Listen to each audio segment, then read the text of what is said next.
Bonjour tout le monde, bienvenue à ce nouvel épisode de TW 2016 édition WCW 1993.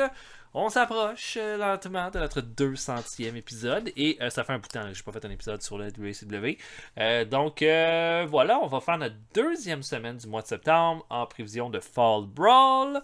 On va regarder qu'est-ce qui s'est fait lors du dernier épisode. On a commencé à World Wild où est-ce que Lord Steven Regal a battu Eddie Guerrero après intervention des Blue Bloods. Ça a mené à Eddie Guerrero qui s'est fait tabasser après le combat. Jack Victory a battu Biff Wellington. Kenta Kobashi et Scott Hall ont défendu pour la première fois leur titre par équipe contre le Lightning Kid et Kevin Nash. Ça a fait un 85. On va à Power Hour où dans le main event, You'd Gone Wild, Shane Douglas et Johnny Ace ont battu Brian Lawler et Shawn Michaels. Un upset avec Shane Douglas qui a fait le pin pour son équipe. Chris Jericho a battu Ricky Morton et Great Sasuke a battu Dirty White Boy. Et oui, après le combat, là, Shawn Michaels a attaqué Johnny Ace ensuite. Saturday Night a fait un 87, un sell-out dans le Mid-South. La Hart Foundation a battu Dusty et Dustin Rhodes pour un bon 92. Conan a battu Doug Furnace. Ricky Steamboat a battu Max Payne. Scott Steiner a battu Stevie Ray. Les Edgemaker ont battu Steve Armstrong et Killer Kyle. Et Stan Hansen a battu le Hellman dans le combat d'ouverture. Nos champions, donc, rendus là, champion des États-Unis, Steve Austin, prestige de 100 avec une seule défense de titre. Champion Cruiserweight, Jushin Thunder Liger avec un prestige de 71 et 15 défenses de titre. Champion du monde, Ric Flair, prestige de 100 et 4 défenses de titre. Champion Six-Man Tag, Steve Williams et Honor the Flag avec un prestige de 90 et 4 défenses de titre. Champion par équipe, Kobashi et Scott Hall avec un prestige de 87 et une défense de titre. Et le champion télé, Dan Severn avec un prestige de 82 et encore aucune défense de titre. On va avoir Worldwide où notre main event va être Davey Boy Smith contre Joel Deaton. Et là, bon, on va regarder pour le bon. Des gars qui ont des problèmes de morale. Je pense que je vais aller avec Terry Taylor. 3000, il devrait être content. Non, il est irrité encore. Dusty Rhodes, encore des problèmes. On le fait plus lutter tant que ça, Dusty Rhodes, une fois de temps en temps. Et voilà, on n'a pas de lutteur. Je ne veux pas regarder si on avait des lutteurs qui attendaient d'être signés. Pas du tout, tout va bien. Et on va commencer ça. On va s'avancer jusqu'à World Wild. Là. King Kong Bundy. J'aime tellement King Kong Bundy. C'en est curieux à quel point je l'aime. Il est pas si mauvais que ça dans le ring, mais il était pas mauvais du tout. Ok, point 43 pour World Wild. Je serais curieux de voir. Point 43 pour World Wild. En 91, combien qu'on avait de... C'était Main Event qui a été changé en World Wild, ça se peut-tu? C'est ça, après ça, Main Event est devenu World Wild. Mais notre premier, là c'est point 43, puis notre premier Main Event a fait point 23. Fait que quand même une augmentation à ce niveau-là.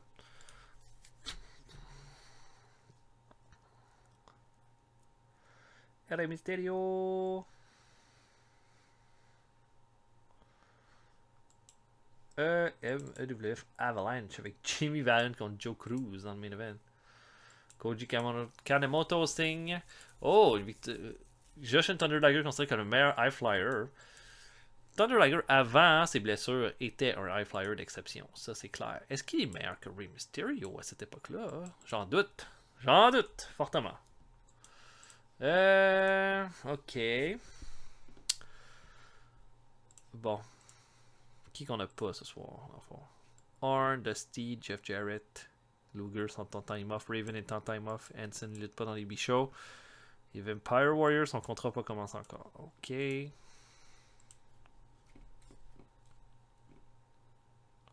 Bon, Billy Black, tiens.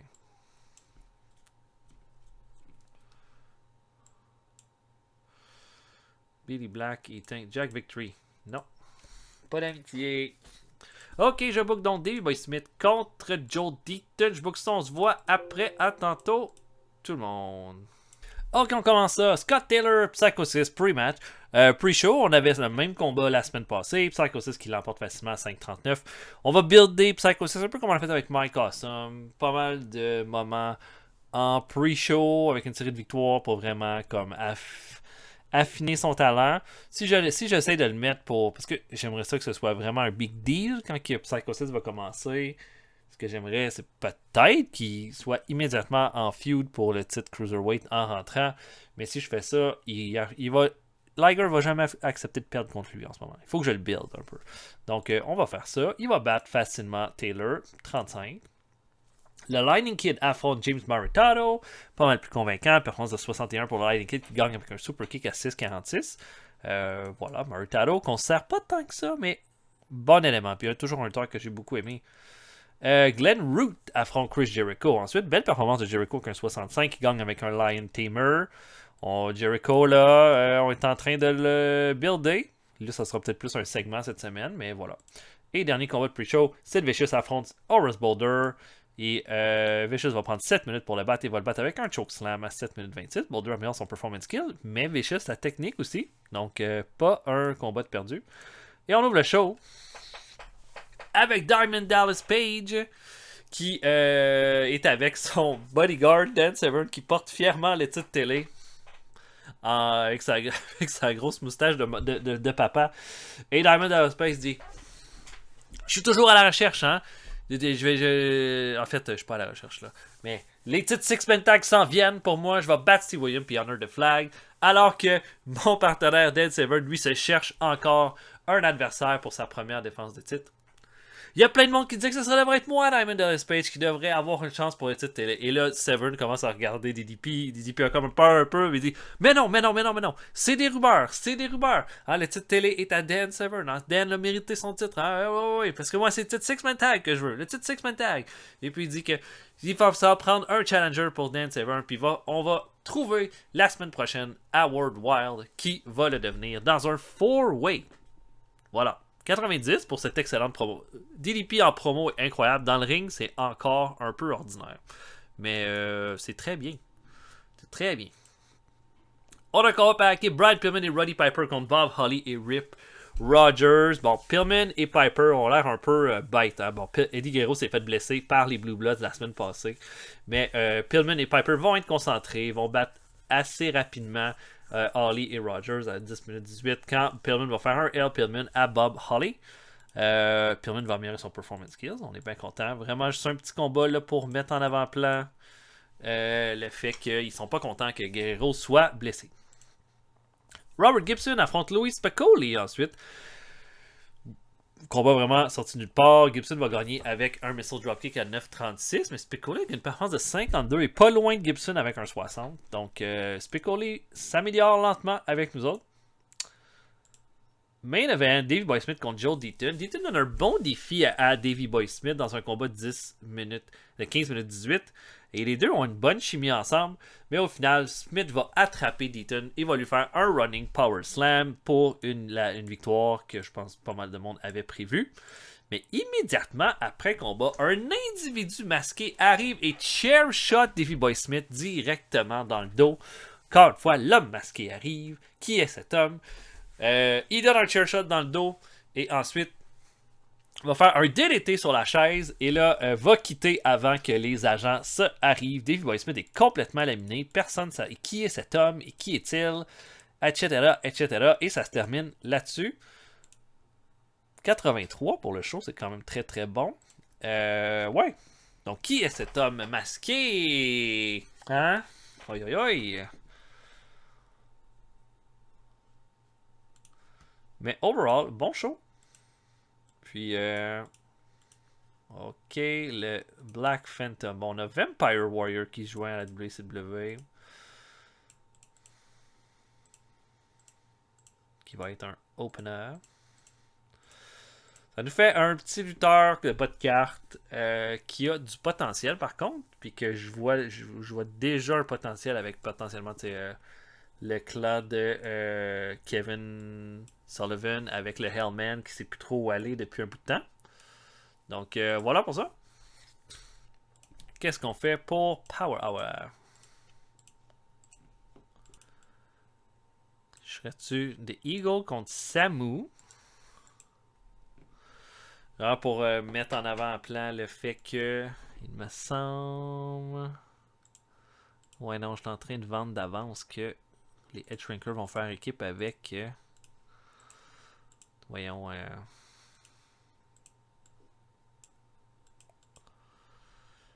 Les Edge Rankers vont faire équipe avec DDP au pay-per-view.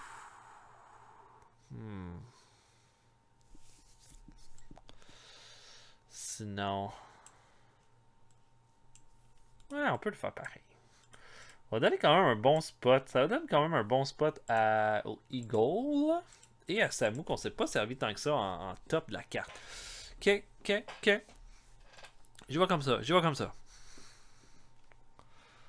Des incidents Dusty Rhodes, Mike Awesome, des trucs de psychologie que Dusty Rhodes a donné à Mike Awesome.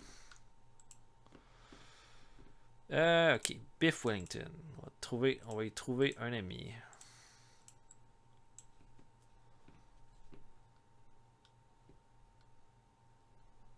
Spicoli. Non. Ok. Donc, je book Eagle contre Samu, main event, et on se voit après. À tantôt, tout le monde. Ok, on commence ça. Pre-show, Hayabusa de notre développement affronte Psycho 6. Hayabusa a une meilleure performance que Psycho 6, alors qu'Hayabusa est encore en développement. Hayabusa est notre champion de notre développement en ce moment. Mais Psycho 6 va le battre avec un Getting Net Drop à 10 minutes 4. Très content de ce résultat-là, pour vrai. Ça me laisse... T'sais, on a des lutteurs qui font des 51 qui sont dans notre roster en ce moment. Van Hammer affronte Chris Benoit. Bonne performance pour Benoit avec un 64.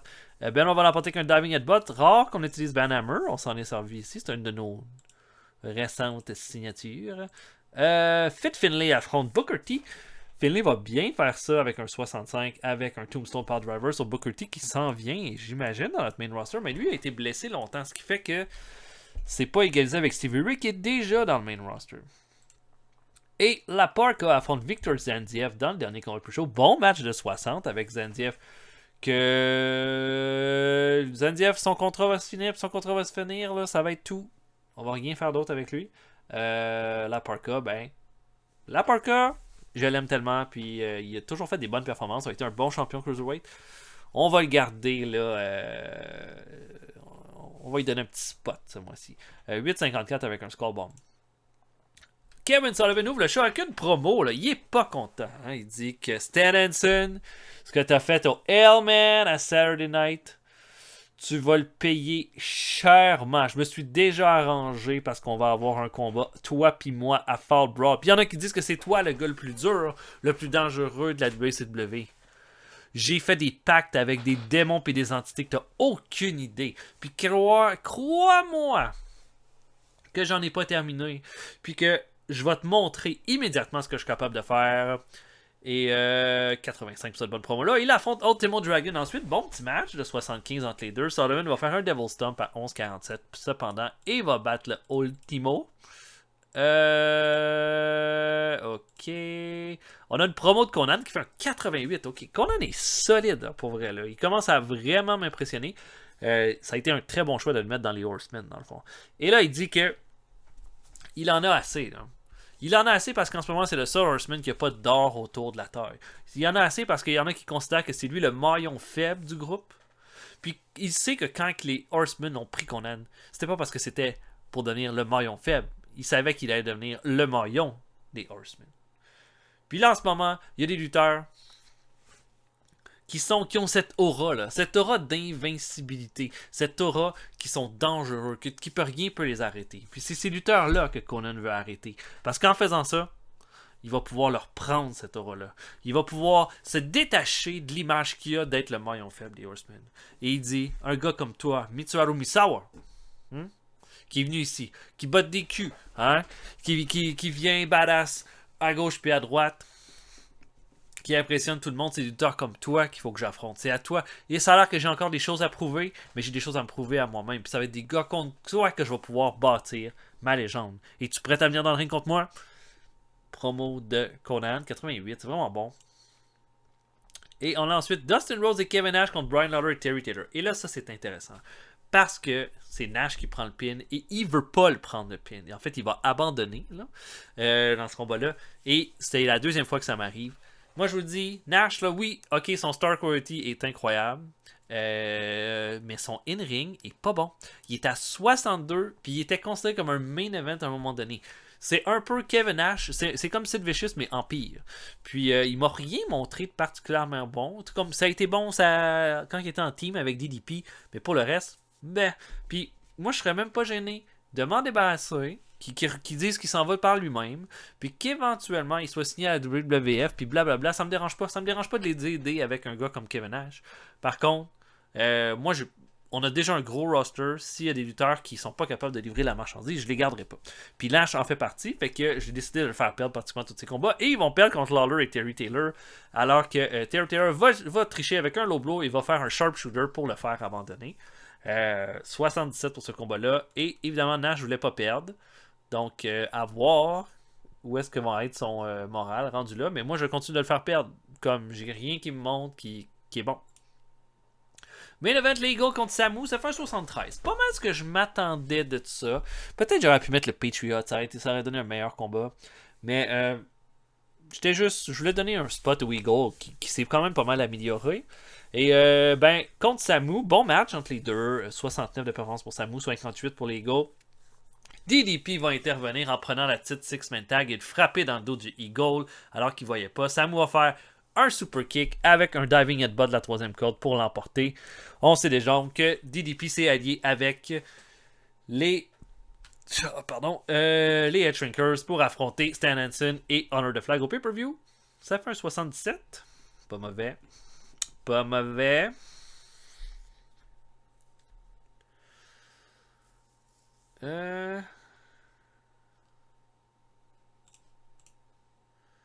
Bon, rien de spécial. Les opinions, ils disent que Chris Benoit est en train de devenir un excellent lutteur. Effectivement, il est en train de devenir vraiment bon. UWF, David Sammartino et Bad Reputation ont battu Jeep Swenson, David Power et The Soul Taker. Wow. Ça, c'est un main event. Comment ça va pour Kevin Nash? Major Morales. Il est super fâché. Ben, s'il est vraiment fâché qu'il s'en aille. Ouais, comme je m'en fous. Ça me dérange pas qu'il parte. Ça va nous faire économiser de l'argent avec un lutteur qui donne pas la marchandise, puis je serai pas patient avec lui. Non.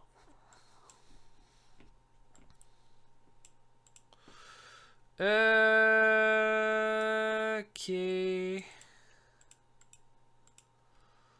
C'est de voir. Il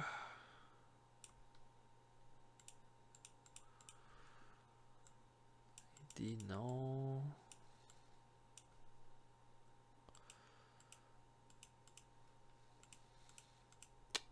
J'essaie de mettre un tag team match en main event, mais j'essaie de voir qui pourrait. Un gars comme Bobby. Qui Bobby pourrait faire équipe par contre? Ça c'est moins facile à trouver. Eddie est blessé. Ben blessé. Kayfabe. Oh. Bobby et Cactus Jack pourraient être contre pas mal n'importe quelle équipe. Rendu là. On va voir qu'est-ce qu'on essaie de développer comme storyline pour le restant de la journée. Vader. Non, je mettrai pas Vader.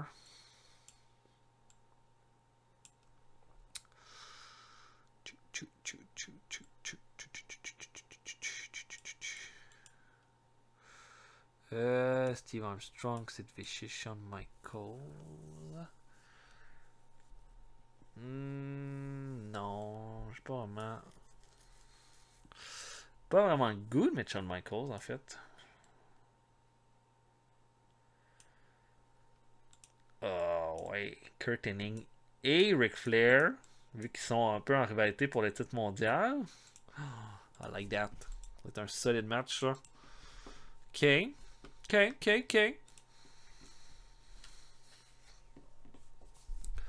Azulema.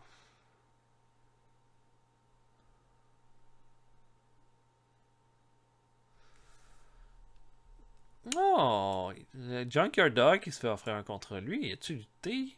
Il était à la USWA cette année. Fait qu'il se fait offrir un autre contrat à la USWA. Les combats sont pas vraiment bons, par exemple. 73. Il y a eu des combats de 73 quand il était avec Terry Funk dans son Superstar. $1 Million Man a battu l'Undertaker. Ron Simmons a battu Jim Neidhart. Ron Simmons qui était avec nous. Puis on l'a pas gardé. Ils l'ont presque pas fait lutter. 4e fois cette année. C'est ça, nous on l'avait utilisé vers la fin, mais on avait juste plus rien pour lui. Puis c'est bon, moi je trouve ça sain, c'est juste logique. On va pas vous regarder tous les lutteurs qu'on a. Lui ils l'ont signé, puis ils vont assurément, sûrement signer Kevin Nash. Puis je m'en fous. Hulk Hogan, the most entertaining wrestler in the world. Yeah, right.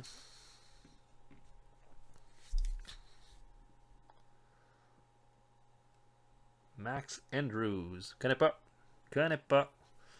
Leading behind the scene guide with the networks. OK. OK. Victor Zandiev serait prêt à joindre le roster. OK. Il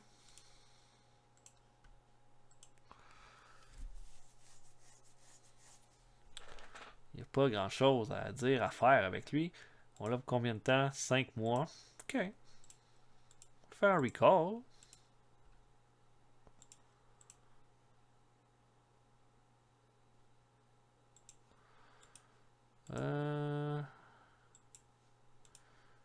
Beaucoup de lutteurs que ça s'enligne vers la fin pour leur développement.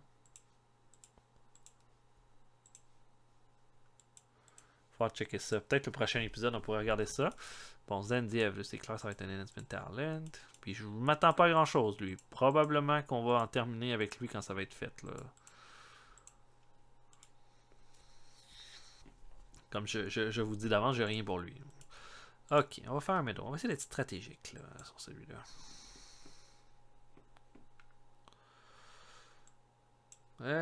Quelqu'un comme Bret Hart. Tout le monde aime Bret Hart. On peut essayer de trouver un ami de plus à Bret.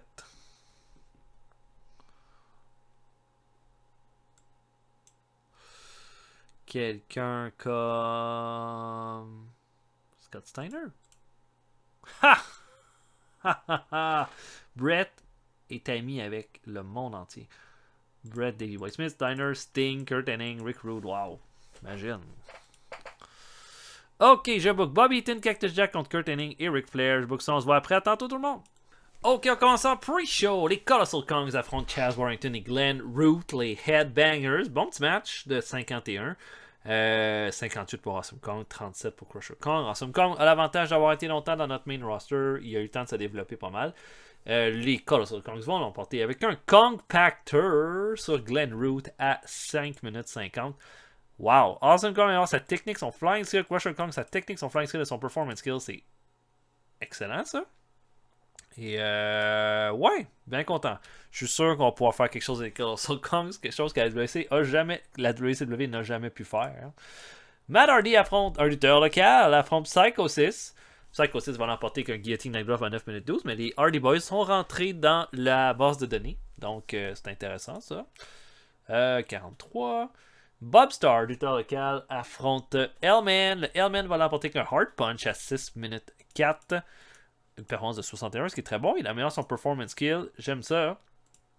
Et le dernier combat de pre-show, Great Sasuke affronte Chris Emmerich, un autre lutteur local. Sasuke va l'emporter qu'un Enziguri à 7,26, mais vraiment un bon match de pre-show et un 77 de performance pour Sasuke. Je remarque ça. Sasuke est hyper solide. Puis clairement, là, c'en est un que même au-delà de la division Cruiserweight, on pourrait faire quelque chose avec lui. Mais on ouvre le match avec un combat par équipe. La Can-Am Collection qui affronte la Hart Foundation. Je me serais attendu à un meilleur combat, mais le combat était trop court, semblerait. Mais un bon match entre les deux. Vous imaginez un combat full technique. La Hart Foundation était dans le main event la semaine passée, mais là on les fait lutter dans ce match-là et ils se débrouille extrêmement bien, mais aussi la Can-Am Connection qui se débrouille très bien. Et encore une fois, un homme masqué est arrivé cette fois. A fait, alors que Lafont était en bas du ring, un homme masqué va arriver, va lancer directement contre les escaliers. Ça va laisser Furnace tout seul avec la Hart Foundation et Brett va l'enfermer dans le sharpshooter pour la victoire. Pas trop difficile. Furnace améliore son flying skill, son performance skill. Et qui est cet homme masqué? On le sait toujours pas. Et un 82 pour ouvrir le show, c'est très bien. On aurait pu avoir un combat plus long, ça a l'air, mais bon. Très content, très satisfait. On a aussi ensuite Art Bar et Chris Candido, les Smooth Operators qui sont là dans le ring. Et Art Bar pointe Chris Candido, dit regardez-les, regardez-les. Le gars le plus suave de la WCW, le gars avec le plus de potentiel. Et là, Candido va dire mais regardez-le lui. Le gars le plus sexy, le gars que toutes les femmes s'arrachent à la WCW. Et là, ils arrêtent pas de se donner des compliments. Puis il dit je pense que ça devrait être toi, champion Cruiserweight. Et Art Bar va dire non, je pense que ça devrait être toi, champion Cruiserweight. Puis tu sais quoi? Pourquoi qu'on lance pas? On tire pas à pile ou face. Qui devrait être le champion Cruiserweight? Et là, les deux vont lancer une pièce dans les airs. Et là, oh, c'est l'air d'être Candido qui va gagner. Puis Art Bar va dire ben, c'est comme ça. C'est comme ça le hasard. Puis tu sais quoi? Quand Chris Candido va avoir pris le titre Cruiserweight, il va donner une chance à Art Bar. Puis peut-être que, en plus de ça, les Smooth Operators vont aller chercher les titres par équipe. Puis peut-être quoi? Les titres Six-Man Tag avec quelqu'un d'autre. Puis pourquoi pas, éventuellement, un de nous deux qui va être champion du monde. C'est comme ça. L'excellence, on peut pas l'arrêter. Et là, Candido dit Josh and Thunder Liger, c'est moi qui ai été l'élu. C'est moi qui va venir te chercher ton titre Cruiserweight. Prépare-toi. 68, bonne promo. Je suis très fan de Bar et Candido en équipe, donc voilà. Combat entre Ricky Steamboat et le Dirty White Boy. Encore une fois, une belle performance de Ricky Steamboat qui va l'emporter qu'un diving crossbody contre le Dirty White Boy à 11 minutes 37. Une belle performance pour le Dirty White Boy de 66. Ça donne un combat de 74. Et Steamboat continue sur sa belle lancée. Et après le combat, Arnold Schwarzenegger lui-même vient dans le ring. Et là, waouh, un 100. Complètement cinglé, ça. Schwarzenegger serre la main de Steamboat puis il dit effectivement, la semaine passée, Kurt Hennig a dit qu'il voulait avoir une chance au titre mondial. Puis je lui ai donné cette chance-là. Je lui ai donné cette chance-là pour le titre mondial. Puis ce soir, hein, il va faire équipe avec Ric Flair. On va voir ce que ça va donner. Ça va sûrement être un combat hyper divertissant. Mais j'ai l'intention que Fall Brawl ce soit un événement spécial. Puis toi, tu vas rendre ça spécial aussi, Steamboat. Je sais que ta carrière, il en reste moins devant qu'il y en a derrière. Puis je veux continuer de te donner des bonnes chances, puis je veux continuer de te faire rayonner. Puis avec les performances que tu donnes ces temps-ci, tu mérites d'avoir une chance au titre mondial. J'annonce qu'à Fall Brawl, il y aura 4 lutteurs dans le ring dans le main event. Kurt Hennig, Ric Flair, Ricky Steamboat et un lutteur que vous découvrirez c'est qui la semaine prochaine. Mais je m'attends à le combat de l'année, rien de moins. Puis je suis certain que vous allez nous donner la performance du siècle. Et là, Steamboat n'en revient pas. Après ce goût de pleurer, serre Schwarzenegger dans ses bras. Il va avoir une opportunité au titre mondial à Fall Brawl. Vader, wow, une autre promo de sang. Et là, Vader aussi, là, il est pas mal. Il dit, Steve Austin, t'es où Steve Austin? Hein? On te cherche. On te cherche. Puis, tu sais quoi? Je m'enligne pour te trouver avant longtemps. Parce que tu sais quoi? Je me suis backé up maintenant. Comme on m'a dit que j'aurais pas avoir une chance pour le titre des États-Unis à Fall Brawl, ok. Mais je vais m'arranger pour t'avoir dans le ring avec moi. Puis tu sais quoi maintenant? J'ai quelqu'un de mon bord. Et là, la caméra recule. Et l'homme masqué qui a aidé la Hart Foundation est là en train de se serrer son gant noir. Il a comme une espèce de un gant noir qu'il est en train de serrer autour de lui. Et c'est... Voilà. Donc là, c'est pas fini avec Austin. Et on dirait qu'il y a comme des alliances qui sont en train de se créer. 100 pour cette promo-là. Le Riz Funk affronte l'équipe de George South et Kensuke Sasaki. Riz Funk là, qui affronte pas des jobbers, mais des gars de bas de carte. Et puis vont donner un combat correct. Funk va faire... en fait, Rick Rude va terminer le match assez rapidement avec un Rude Awakening. Et la foule semble vraiment, vraiment content. Flash Funk a une ampoule au pied. Il semblerait avec ce combat-là. Et là, on a Shawn Michaels qui vient au ring, il vient pleurer. Il dit c'est triste, hein, c'est triste parce que il a fallu encore que Shawn Michaels fasse des choses pour essayer de garder un peu d'ordre dans la WCW. Il a fallu qu'il tue une équipe. Il a fallu qu'il tue Youth Gone Wild. Une équipe qui allait nulle part, qui n'a jamais rien fait. Et puis là, que pour quelconque raison, là, ont jugé qu'ils étaient dignes d'être dans le ring avec le Heartbreak Kid. Et si c'était pas du fait que le Heartbreak Kid était avec un incompétent comme partenaire, ils auraient gagné ce combat-là. Et en fait, il aurait gagné s'il avait été tout seul. Puis ben, il a décidé de prendre les choses en main. Il a pris Johnny Ace, il a kické la gueule, puis il l'a envoyé à l'hôpital. Parce que c'est ça qu'il faut faire avec ceux qui connaissent pas leur place. Et là, Shane Douglas va arriver. Il est calme. Il est, en fait, clairement pas content. Puis il dit, ça fait quand même un bout de temps que tu étais à la WCW, Shawn Michaels. Puis tu devrais comprendre, rendu là, que ta grande gueule, un jour va finir par se retourner contre toi. Effectivement, j'ai pas ton statut, Shawn Michaels. J'ai pas été une vedette signée d'une autre promotion. J'ai été un gars qui était à la WCW depuis des années. Quand on m'a signé, là, c'est parce qu'on voyait quelque chose en moi. Puis avec mon partenaire Johnny Ace, oui, j'ai cru qu'on se rendrait au top. Puis on s'est pas encore rendu à ce top-là. Mais je vais te dire une chose. Moi, je suis en train de découvrir que je suis capable d'être dans le ring avec n'importe qui. Puis je te rappelle que c'est moi qui ai fait le pin dans ce tag team match-là que t'as perdu. Je vais pas te sauter dessus là. Sur quoi? Parce que je m'en garde à l'intérieur. Je m'en garde à l'intérieur parce que quand à Fall Brawl, tu vas m'affronter dans le ring, parce que c'est déjà réglé, Shawn Michaels, je vais tout laisser ressortir contre toi. Puis je vais te faire payer ce que tu as fait à mon partenaire. Puis je vais te faire payer tout ce que tu as fait à d'autres lutteurs à la WCW depuis que tu étais arrivé puis que tu as toujours jugé que tu étais au-dessus de tout le monde. Je vais te prendre puis je vais te faire descendre du piédestal où est-ce que tu es. Puis t'es pas obligé de me croire. Tu peux encore penser que tu vas me traverser, que tu vas me détruire quand on va être rendu au pay-per-view, mais garde ça dans ta tête puis tu vas voir, tu vas être surpris dans quelques semaines. 98 pour ce segment-là. Shane Douglas, solide, hein? Vraiment solide. Et Shawn Michaels aussi. Promo de Sting, ensuite, il y a beaucoup de la promo dans ce show-là. Puis il dit que la Hart Foundation se sont alliés avec l'homme masqué. On ne sait pas c'est qui ce lutteur-là, mais Davey Boy Smith est à la maison en train de récupérer de l'attaque qu'il y a eu de cet homme masqué-là à World Wild cette semaine. Puis là, qu'est-ce qui se passe? On le voit qu'il va être s'allier avec Vader. Moi, écoute, je sais où c'est que ça s'en va, toute cette histoire-là. Puis, Steve Austin, Davey Boy Smith, si vous voulez qu'on règle le problème, moi, je suis prêt à aller de l'avant puis vous aider. Puis, il dit, homme masqué, je vais découvrir c'est qui y a derrière ce masque-là, puis tu vas voir, tu vas payer pour ce que tu as fait. 93, bonne promo de Sting. Scott Steiner affronte Max Payne ensuite. Steiner fait un screwdriver à Max Payne à 13,46 pour une belle victoire. 81, vraiment rien d'autre à dire. Arn Anderson fait une promo de 99. Et là, il s'en prend à Lord Steven Regal. Hein. Il dit que Eddie Guerrero est blessé. J'ai vu Pillman puis Piper lutter cette semaine. Ils avaient l'air brisés. Brisés parce qu'un de leurs amis a été blessé par vous.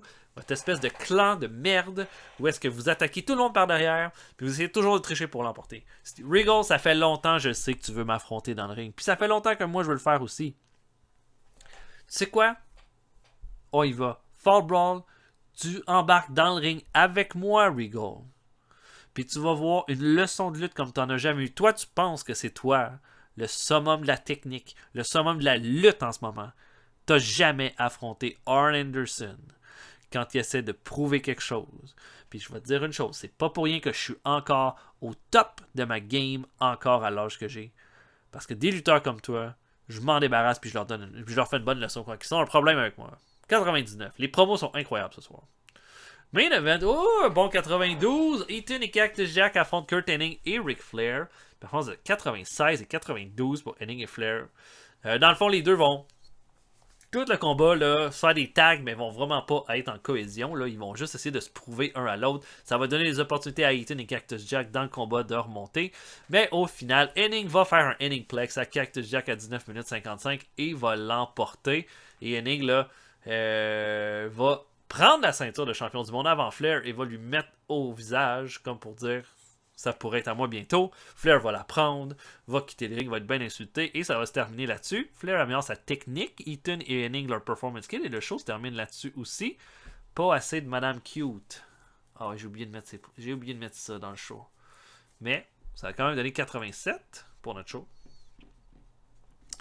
Ce qui est pas mal bon. Et je suis content du résultat. À voir maintenant pour Worldwide. Mais Worldwide, on va faire un 4-way match. Ok. Pourquoi qu'il se plaint encore, lui? Il est dans le roster, là. Oh, Ken Patera a été trouvé avec des stéroïdes. Il est à la WWF. OK. On a fait 5.79 de ratings pour le show. C'est bon, ça? On a fait 5.78 la semaine d'avant. 5.69. Ça continue de monter. OK. Landstar a une paye. 75%. 75% c'est le truc. Tout le monde est content à 75%. OK. Bon, pour Worldwide, on veut un 4-way match.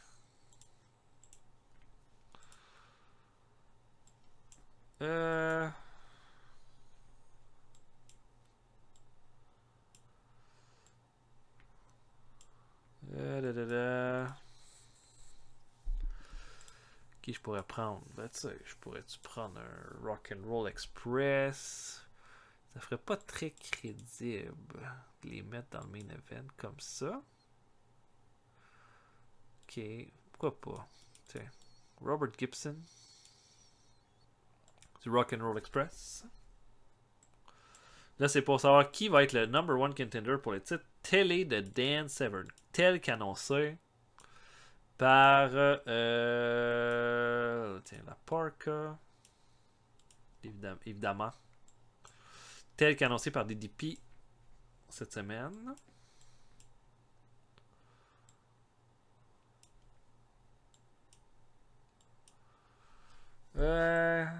Qui je pourrais ajouter dans ce combat-là? C'est de mettre un heel, Mike Rotundo. Mike Rotundo, que lui, on n'a plus rien pour lui, là. Et lui, c'était un ancien number one contender pour un pay-per-view.